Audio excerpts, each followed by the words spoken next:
मैं सत्यनारायण विश्वकर्मा और आप देख रहे हैं मयंक छत्तीसगढ़ न्यूज चैनल। आज हम आए हैं घुटको नाव पर, जहां पे जितेश्वर साहू जी निवास करते हैं। जितेश्वर साहू जी जनपद सदस्य क्षेत्र क्रमांक 2 के लिए चुनावी मैदान में उतरे हैं। आइए उनसे जानते हैं कि किन किन मुद्दों को लेकर इस चुनावी मैदान में उतरे हैं। जी साहू जी, बताना चाहेंगे कि आप इस चुनाव क्षेत्र में उतरे हैं, किन किन मुद्दों को लेकर आए हुए हैं। मैं जनपद पंचायत गरियाबंद के क्षेत्र क्रमांक 2 से प्रत्याशी अपने नवयुवकों को, बुजुर्गों को, माताओं को, बहनों को, सबको बराबर सम्मान देना एक मेरा कर्तव्य होगा। और जन कल्याणकारी योजना जिसमें सबका साथ और सबका विकास हो। और सबसे बड़ी समस्या हमारे गांव का टोटोरी नाला। हम लोग बचपन से आज तक टोटोरी नाला में जब बारिश का मौसम आता है तो 4 महीने आने जाने में काफ़ी दिक्कत होता है।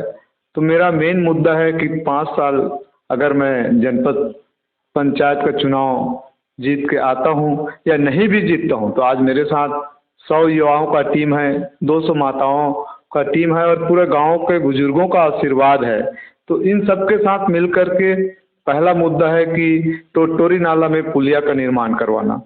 दूसरा, मेरे जनपद क्षेत्र में 3 ग्राम पंचायत हैं। अगर जो भी मेरे जनपद पंचायत क्षेत्र में समस्या आएगी, किसी के यहाँ राशन कार्ड का, किसी के यहाँ प्रधानमंत्री आवास का, किसी का विधवा पेंशन का, किसी का वृद्धा पेंशन का, उन सब जगह मैं अपना भरपूर सहयोग प्रदान करूंगा ताकि आने वाले भविष्य में लोग, जैसे मैं पूर्व में सोसाइटी सदस्य उपाध्यक्ष रहा तो हमने काफ़ी लड़ाई लड़ करके सड़क पर सुली, हम लोगों यहाँ से 12 किलोमीटर धान बेचने को जाते थे।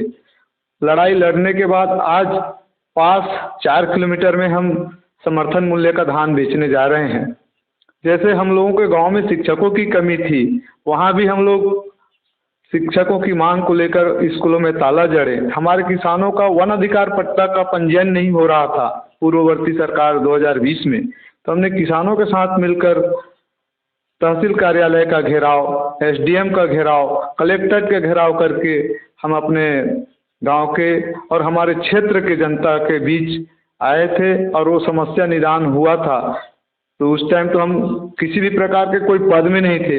अगर हमारी जनता हमें जनादेश देता है, आशीर्वाद देता है, तो उनकी छोटी से छोटी समस्या को लेकर अगर पंचायत स्तर में निपटारा होता है तो पंचायत में निपटारा करेंगे, जनपद पंचायत में निपटारा होता है तो जनपद में करेंगे, अगर वहाँ नहीं होता तो उच्च अधिकारी जैसे जिलाधीश के पास निपटारा करेंगे। अगर उसमें भी वो निपटारा नहीं होता तो हम सब मिल कर के अपने सांसद विधायक से मिल कर के उनका निपटारा करेंगे और उसमें भी वो लोग आनाकानी करेंगे।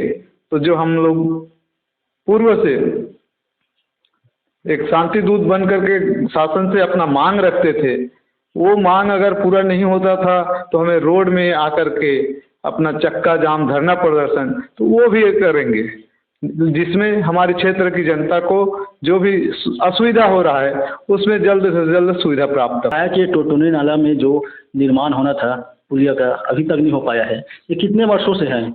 हम लोग टोटोरी नाला में बचपन से देख रहे हैं कि 1994 के पहले वहाँ पे कोई पुलिया नहीं था। 1994 के बाद रपटा निर्माण हुआ।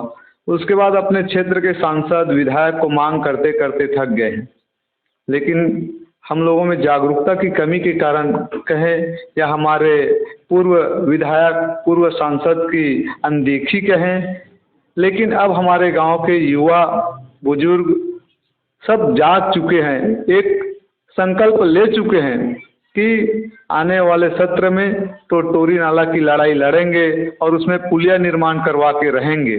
विगत वर्ष 2018 में काफ़ी बारिश आने के कारण टोटोरी नाला से लगे घर श्री राम गुरु जी का पूरी तरह से ध्वस्त हो गया था। गांव का आना जाना, आगमन पूरी तरह से बंद हो गया था, जिसमें 2-3 लोग अचानक से बीमार पड़े तो गांव में ही उप स्वास्थ्य केंद्र हो गया तो उसका जीवन बच गया, नहीं तो बहुत बड़े अनहोनी हो जाती। जी साहू जी, ये बात तो रही टोटोई नाला का। अब हम देखना चाहेंगे कि घुटकुनापरा और कासरबाग के बीच जो नाला है उसमें ही पुलिया निर्माण होना है, लेकिन अभी तक वो निर्माण नहीं हो पाया है, जिसके कारण लोगों को आवागमन करने में बहुत ही दिक्कत हो रही है। उस पर क्या कहेंगे? उसमें हम लोग पूर्व में और चर्चा किए थे पूर्व सांसद के साथ। तो अभी वर्तमान विधायक जी ने बताया है कि उसमें पुलिया निर्माण के लिए लगभग 5 करोड़ रुपये का स्वीकृति हो गया है, टेंडर होना बाकी है। तो शायद आचार संहिता के बाद वो पुल का निर्माण हो जाएगा। अगर वो भी नहीं होता तो उसके भी हम लोग जो लड़ाई लड़ रहे हैं, दोनों के लिए लड़ रहे थे, टोटोरी नाला और पगार नाला, जो हम लोगों को हरदी कासरबाग से जोड़ता है, जहाँ हम लोग हरदी कासरबाग घुटकुनाव पर एक साथ तीनों गांव का किसानी, यहाँ के मजदूर वहाँ जा करके करते हैं, वहाँ के किसानी सुविधा यहाँ तक के प्राप्त होती है।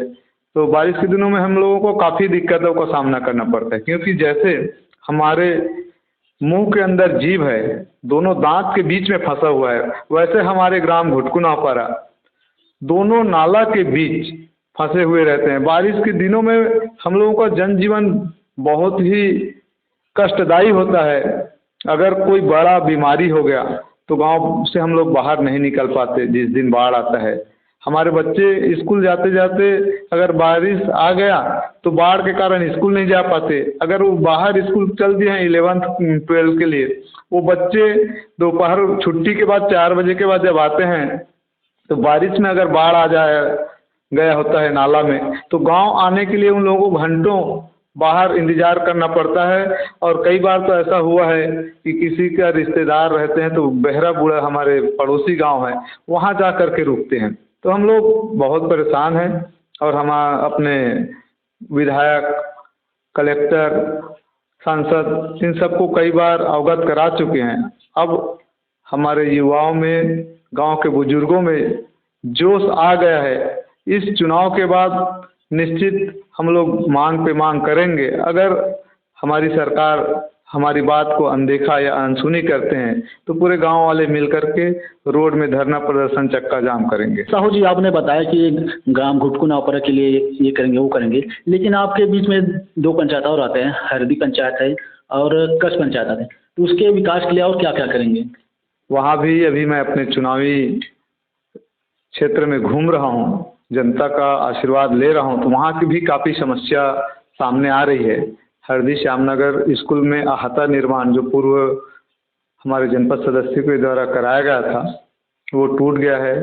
और बस्ती पारा से लेकर श्यामनगर जाने आने में इतना गड्ढा है, वहाँ का भी लोगों ने अवगत कराया है कि वहाँ भी सीसी रोड का ज़रूरत है। और शीतला पारा से लेके बड़े भुंजिया पारा, उस रोड में भी काफ़ी गड्ढा और आने जाने में बारिश के दिनों में काफ़ी तकलीफ होती है। तो वहाँ की भी तकलीफ हमने देखी है और हमने भी उनको आश्वासन दिया है कि अगर हम अपने चुनावी क्षेत्र में चुनाव जीत करके आते हैं तो प्राथमिकता के साथ, हमें भले अपने जनपद क्षेत्र में बड़ा फंड नहीं मिलेगा, लेकिन वहाँ के ग्राम पंचायत के सरपंच, हमारे जिला के जिला सदस्य और हमारे माननीय विधायक, सांसद, इन सब के साथ मिल कर के जो मूलभूत सुविधा है, जो समस्या है, उनके लिए भी हमने हमारे मतदाताओं के साथ अपनी चर्चा रखी है। उनको भी प्राथमिकता में रखा है, उनके लिए भी लड़ाई लड़ेंगे। मैंने पहले भी कहा था और आज भी अपने बीच के लोगों को, अपने क्षेत्र के लोगों के साथ बात कर रहा हूँ। अगर मैं चुनाव जीत के आता हूँ तो मेरे को 1 रुपया का अगर फंड आएगा तो मैं किसी के साथ सौतेला व्यवहार नहीं करूँगा, किसी के साथ माँ मौसी का व्यवहार नहीं करूँगा। 1 रुपया में जैसे बड़े भाई के रूप में हमारे हरदी पंचायत है जहाँ 1700 प्लस मतदाता है, वहाँ हम 40 पैसा खर्चा करेंगे। हमारे कस्ब पंचायत में लगभग 1100 मतदाता है, वहाँ हम 30 पैसा खर्च करेंगे। और घुटकुनापारा में लगभग 1150 मतदाता है, यहाँ भी हम 30 पैसा करेंगे। विकास के लिए हम केवल अपने ही गांव को प्राथमिकता नहीं कि हम घुटकुनापारा के रहवासी हैं तो केवल घुटकुनापारा को ही प्राथमिकता देंगे, ऐसा नहीं। जो हमने पुल पुलिया की बात कही है, वो पुल पुलिया अगर बनती है तो हमें हरदी 10 किलोमीटर घूम करके जाना पड़ता है, कासरबाग आने के लिए 12 किलोमीटर घूम करके आना पड़ता है। तो हमें यहाँ से मालगांव से बहरा बूढ़ा होकर के शॉर्टकट में 2 किलोमीटर में हरदी कासरबाग जाने को मिलेगा। और हरदी और कासरबाग वालों को भी मालगांव आना होगा या गरियाबंद जाना होगा तो एकदम सुगम रास्ता हो जाएगा। आज इस रोड पे कोई बस, कोई ऑटो, कोई टैक्सी नहीं चल रही है, जो हमारे बुजुर्गों को, माताओं को, बहनों को, क्योंकि गरियाबंद हमारा हृदय स्थल है, जिला है, वहाँ आए दिन हम लोगों को गरियाबंद जाना पड़ता है, एसडीएम कार्यालय, तहसील कार्यालय या कोई खरीदी के लिए, तो सबके लिए एकदम सुगम होगा। ये केवल पुलिया घुटकुना पारा एक गांव का ही फायदा नहीं होगा, मेरे क्षेत्र में और आने वाले हरदी कासाबाद दोनों गांव के लिए होगा। और रही बात हमारे क्षेत्र में कर्ज पंचायत, जहाँ पे 3 गांव आश्रित हैं, कर्ज, सोहागपुर और गंजईपुरी, हम वहाँ भी यही बात रखी है अपने जनता जनार्दन के पास कि आप सबके आशीर्वाद से अगर हम विधायक अपने चुनाव जीत के आते हैं तो जो जो वहाँ की मूलभूत सुविधा नहीं है, कहीं पे किसी समाज का भवन या सक्रिय महिला कार्यकर्ताओं के लिए भवन, तो हम भी उन्हें भी प्राथमिकता में रखा है और अपने संसद विधायक से मांग करके, हमारे कोटे हम जानते हैं कि जनपद वालों के पास उतना बड़ा कोटा नहीं होता कि जो उतना लोग मांग रहे हैं उतना कर पाएंगे, लेकिन हम अपने ऊपर जो प्रतिनिधि हैं उन लोगों के सहयोग से, ग्राम पंचायत के सहयोग से और पूरे जनता जनार्दन के सहयोग से बारी बारी करके प्राथमिकता के साथ सबका विकास होगा।